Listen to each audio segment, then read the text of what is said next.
¿Qué tal están? Bienvenidos. Comentario del libro El racionalismo como ideología de Leszek Kolakowski. Realmente este libro recopila dos ensayos del autor que se titulan El racionalismo como ideología, que da nombre al libro, y Ética sin código, y que realmente plantean las ideas y el desarrollo de las mismas en relación con estas dos cuestiones por parte de Kolakowski, que estaba muy influido por el marxismo de reinspiración hegeliana. Hace unos análisis realmente muy densos, muy matizados, y voy a comentar simplemente algunas líneas de 10 páginas del libro, nada más. Simplemente para dar una idea de lo que dice Kolakowski y pues invitar a los que lo deseen a leer el libro completo, que no es demasiado extenso, porque son de texto unas 171 páginas exactamente. Y en la página 9 escribe en 3 líneas lo siguiente el propio Kolakowski. He subrayado esas 3 líneas porque me parecieron las más adecuadas para comentar, porque las demás tendría que hacer muchas disquisiciones, muchos análisis para comentarlas y están en relación con otras ideas anteriores. Por ejemplo, dice en este pequeño fragmento, el conocimiento concreto se da en la relación estética con el mundo, el abstracto, por el contrario, en la relación práctica y técnica con el mismo.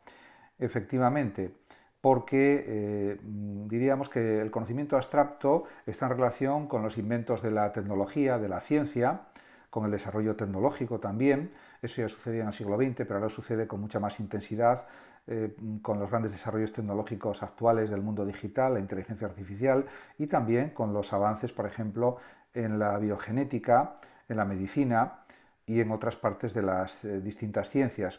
En ese sentido, en cambio, el conocimiento concreto se limita a los objetos, a la percepción de los mismos y se relaciona, por ejemplo, con el ámbito de la pintura, de la música, de la arquitectura.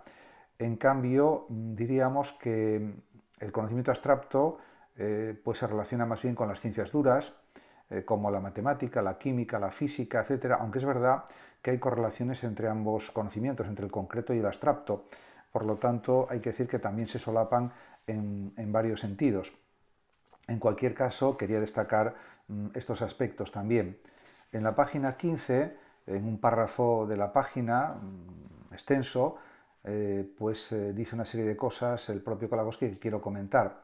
Por ejemplo, dice, y sin embargo, las palabras racionalismo e irracionalismo pueden venir a sí mismo referidas en el uso lingüístico corriente y tal y como son empleadas en el marco de diversas doctrinas, a lo que éstas dicen sobre el mundo, y no precisamente al conocimiento del mismo. Efectivamente, realmente, significa este planteamiento que, por ejemplo, el racionalismo de Descartes supone tener un método, el método cartesiano, que es diferente, por ejemplo, a la forma de conocer del empirismo de Hume o de Locke. Hume, como sabemos, se basaba en las impresiones y no tanto en la razón, aunque reconocía que las verdades de razón son las propias, o los principios de razón son los propios de la matemática, por ejemplo, y reconocía esa precisión y esa exactitud de la matemática y de la geometría, pero son formas de aplicar la mente a la realidad, y en ese sentido es cierto lo que señala el propio Kolakowski, y sigue escribiendo Kolakowski. Según ciertas doctrinas, así podemos leerlo a veces, el mundo es irracional. Otras, por el contrario, insisten en que el mundo es racional o está dominado por la razón. A mi juicio, yo creo que el mundo es incuestionablemente irracional. En primer lugar, porque en la historia no hay una finalidad predeterminada, no hay propósitos, no hay fines, simplemente es un conjunto de fuerzas que actúan en la realidad a través de países, de individuos, también de fuerzas sociales, fuerzas políticas, que están basadas en los comportamientos de las personas, lógicamente, y hay una serie de planteamientos políticos que luchan unos contra otros y al final se producen los hechos históricos.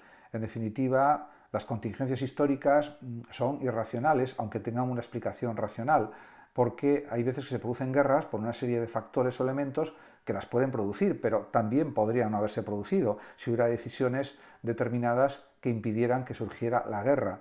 Por lo tanto, es verdad que hay explicaciones históricas racionales de lo que sucede irracionalmente en el mundo y en la realidad histórica, pero diríamos que el funcionamiento, entre comillas, de la realidad y del mundo, a mi juicio, es claramente irracional. Por otra parte, escribe también Kolakowski lo siguiente: los deterministas, por ejemplo, confieren a menudo a sus contrincantes el calificativo de irracionalistas, percibiendo oscuramente al hacerlo un aura alrededor de este vocablo que justifica el uso del epíteto. En ese sentido, el determinismo, a mi juicio, no se puede aplicar al concepto de racional o irracional, porque hay cosas deterministas, como por ejemplo la muerte, que ocurre a todos los seres vivos, exceptuando quizás algunos animales como la hidra o algunos animales específicos muy concretos que aparentemente por reduplicación parece que son inmortales, pero en general hay muchos procesos físicos, naturales, geológicos, que se producen por una serie de causas de una forma determinística, podríamos decir. Y luego, por supuesto, la ley de gravedad, las leyes físicas, pues son algo determinista, por lo menos en la configuración del universo en el que estamos viviendo.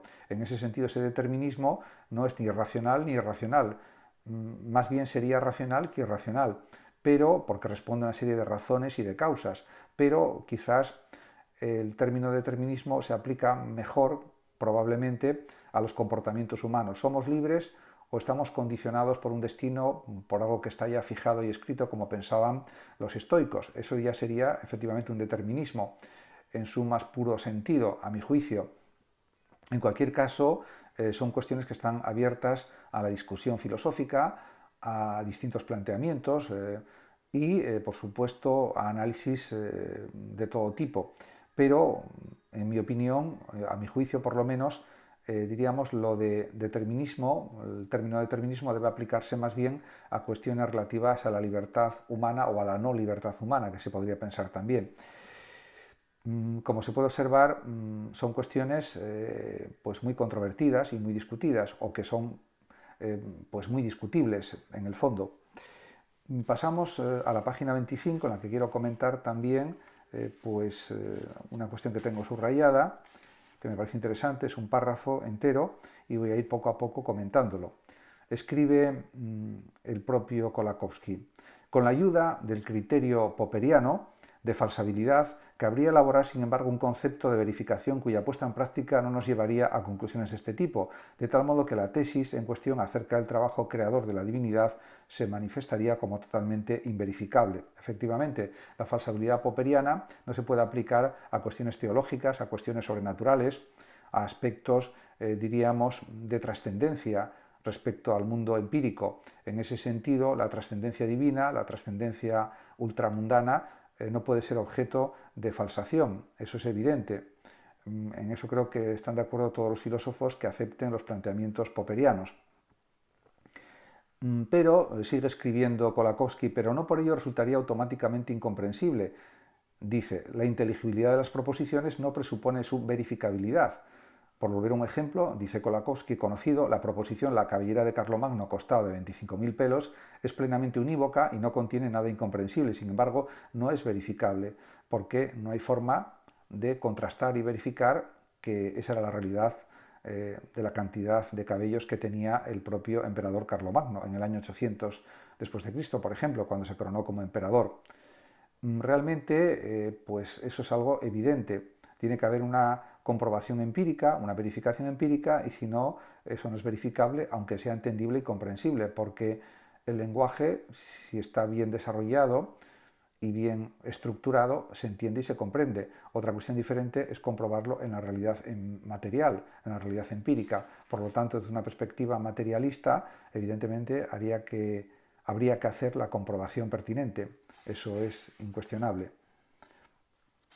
Por otra parte, pasando al otro ensayo que compone el libro, Ética sin código, quiero comentar también algunas cuestiones relativas a esta parte. Por ejemplo, en la página 119, pues hay una cuestión que quiero comentar, que es la siguiente.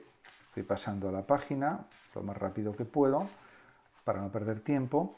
Y dice este fragmento: en este sentido, vivir, escribe Kolakowski, es simplemente aceptar toda la podredumbre y toda la infamia del mundo como infamia y podredumbre propias, reconocer que vale la pena asumir la herencia a pesar de sus deudas, o que la vida es digna de que participemos en ella a pesar de su carga de dolor y a pesar de sus vilezas. efectivamente, frente a planteamientos, diríamos, nihilistas o que pues, consideran que no merece la pena vivir desde un planteamiento posiblemente existencialista, pesimista, por ejemplo, los planteamientos de Schopenhauer, que aunque podemos decir que no son exactamente existencialistas, sí son pesimistas, pues al final tenemos que reconocer que estar en la vida es algo también gratificante, agradable y positivo en muchos aspectos y que no todo se reduce a una carga de dolor. Por lo tanto, en ese sentido, vale más aceptar la carga de la vida con todo lo que supone de optimismo y también de satisfacción interna para poder desarrollar nuestra vida de la forma que realmente queramos. Así lo dice, por ejemplo, la psiquiatría actual, así lo decía también Carl Gustav Jung, señalando el gran valor de la vida y que hay que vivir la vida hasta el último segundo de la misma, de la forma más entusiasta posible y sobre todo desarrollando nuestra libertad al máximo y creando la vida que realmente deseamos con toda la fuerza y con toda la energía posibles. Yo creo que esa es la actitud correcta. También en la página 123, hablando del nihilismo, escribe Kolakowski: el nihilismo es la convicción soterrada de que vale la pena vivir en un mundo totalmente malo e incorregible, de tal modo que la vida resulta ser, en un mundo carente de cualesquiera valores positivos, un valor positivo. El nihilismo, como se sabe, viene del término nihil, nada en latín, y es verdad que en Nietzsche hay un nihilismo positivo y negativo, pero aquí hace una interpretación Kolakowski del nihilismo que podemos decir positivo, porque frente a la nada que nos espera después de la muerte, desde una concepción materialista o atea, como es la propia, por ejemplo, de Kolakowski o, por ejemplo, el materialismo filosófico de Gustavo Bueno, siempre es más oportuno vivir y vivir el máximo tiempo posible porque realmente es lo único que poseemos de una forma clara y evidente. Por lo tanto, en ese sentido, yo creo que es incuestionable de que a pesar de los males del mundo conviene vivir en él porque podemos desarrollarnos como personas de la forma que deseamos. Y sigue escribiendo el propio Kolakowski: el nihilismo es en consecuencia un intento de total afirmación del mundo en el contexto de una total negación del mismo. Efectivamente, es negar las cosas tristes del mundo, el dolor del mundo, o intentar cambiarlo para transformarlo en algo asumible por el ser humano, en algo aceptable. En ese sentido, las escuelas helenísticas sirvieron para ello. Por ejemplo, el estoicismo, el epicureísmo, fundamentalmente procuraron instalar en la mente humana la serenidad, la tranquilidad del alma, porque esa serenidad supone una ausencia de turbación, de dolores, la ataraxia de los estoicos y también de los epicúreos. Por lo tanto, es una reafirmación del mundo a pesar de lo negativo que indudablemente tiene. Y sigue diciendo también el propio Kolakowski: pero esta negación es meramente aparente y simbólica, no pasa de ser un subterfugio destinado a justificar el temor a toda decisión propia. Pero diríamos que realmente tenemos que ser conscientes de que tenemos que tomar nuestras propias decisiones, que podemos equivocarnos, podemos rectificar las decisiones y en ese sentido el mundo está abierto a el cambio, diríamos, de acuerdo con nuestras propias convicciones. Por supuesto, en la medida de lo posible, porque a veces esto no se puede conseguir, eso también hay que señalarlo. En la página 130 hace una crítica pues, al espiritualismo, al personalismo de Gabriel Marcel, y escribe Kolakowski: cuando Gabriel Marcel repite que la persona solo se realiza en el impulso a la trascendencia, no está en realidad sino dando forma a esta misma interpretación conservadora, como una especie de reconfortación en la idea de una divinidad que nos va a apoyar, que nos va a tranquilizar y que nos va a hacer mejor la vida. Por lo tanto, diríamos que es soportar el peso de la vida en la ayuda divina, de alguna forma, y eso para Kolakowski es una forma de interpretación conservadora de la filosofía. De hecho, sigue escribiendo Kolakowski: la fe en un orden trascendental viene así naturalmente vinculada al deseo de serenidad y al rechazo de cualquier apresuramiento. Este orden trascendental es un orden entendible como divino, lógicamente, Y también podríamos decir que podría haber una especie de trascendencia existencial o trascendentalismo existencial al estilo de Karl Jaspers, que sería como una divinización del humano traspasado, diríamos, al mundo divino, de alguna manera, o que pueda ser paralelo al mundo divino o igual al mundo divinizado o al mundo divino en sí mismo. En ese sentido, estos planteamientos para él no son los propios de una filosofía afirmada en la realidad empírica, de una filosofía más bien materialista, un materialismo que deriva del marxismo, en el caso de Kolakowski, etc. Por otra parte, también en esta segunda parte del libro, Ética sin código, en este otro ensayo, en la página 142-143, quiero comentar algunas cuestiones.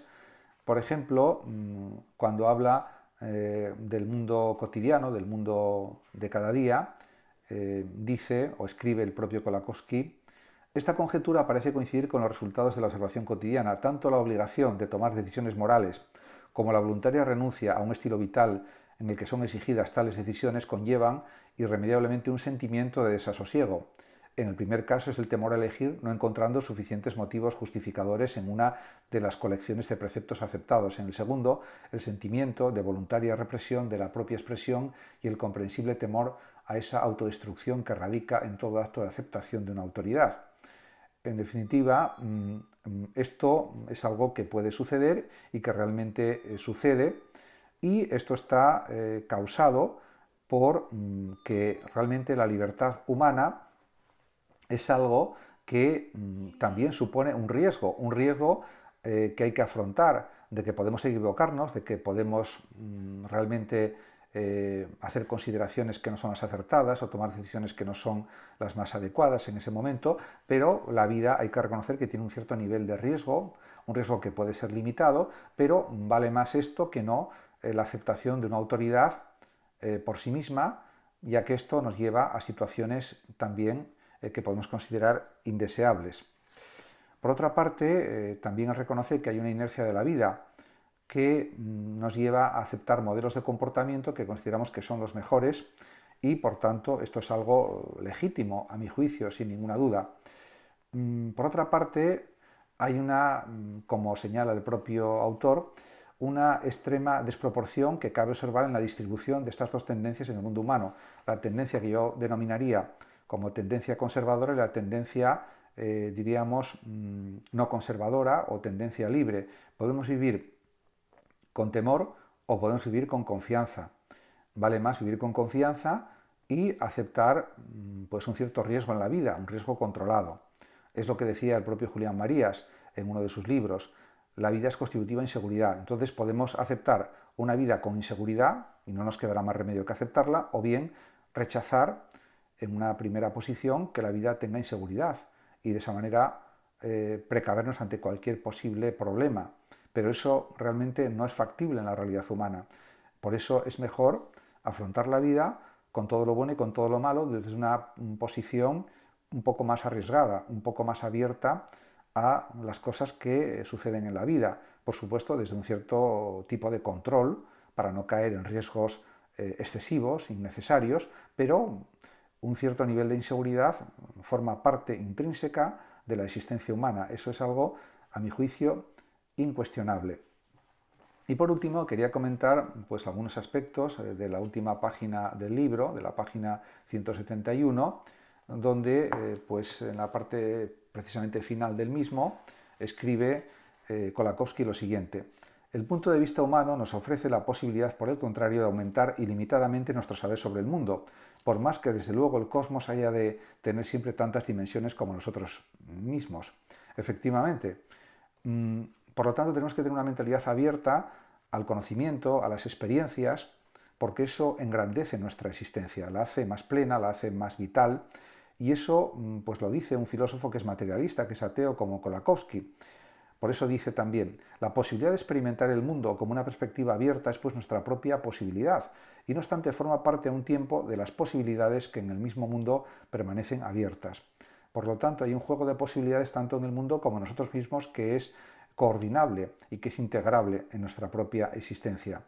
Por lo tanto, Esa es la vida más auténtica, la de buscar los conocimientos, buscar experiencias y sobre todo realizar la vida que realmente deseamos. Muchas gracias a todos por su atención y hasta mi próximo vídeo. El que lo desee puede compartir este vídeo, darle like o suscribirse a mi canal de YouTube. Hasta siempre.